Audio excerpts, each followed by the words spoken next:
It took a little over 1 month to hand count 5 precincts from the 2010 general election, and during its GEC meeting Wednesday night, Executive Director Maria Pangilinan reported the results. The difference with the governor, the gubernatorial race, was minimal. Of the hand count summary of the 5 precincts, results showed Gutierrez again receiving 5 less votes from the certified results, whereas Calvo Tenorio received 2 additional votes. Between a hand count and machine tabulation, there is bound to be differences.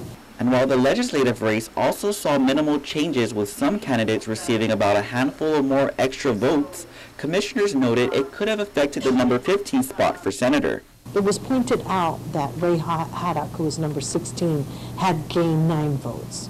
And so the discussion ensued amongst the commissioners, and they were saying, well, if he was number 16, and if the trend continues and he gains 9 votes across all the precincts, he could have won. Independent member Patrick Seville implied the trend, saying if it continued, Haddock could have collected 90 more votes and changing the race. The 2010 certified results showed Haddock receiving 15,960 votes, or 78 less votes than Senator Sam Mabini, who received 16,038 votes and finished 15th. So in essence, if all 58 precincts were to be counted, Seville suggested Haddock could have landed in the 15th spot. However, it should also be noted that Senator Sam Mabini received 7 additional votes from the hand count.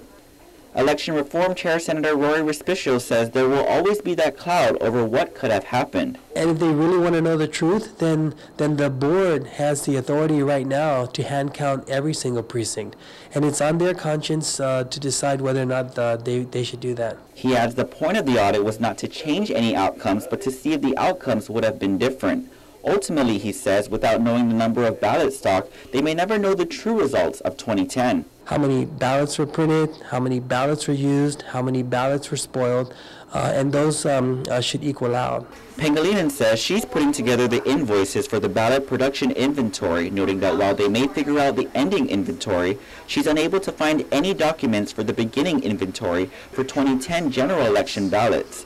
Both hope the audit may help improve the election process before the 2014 election and ensure voter confidence. Pangilinan will next prepare the final report for commissioners and publish it online. Reporting for Guam's News Network, I'm Ken Quintaniza.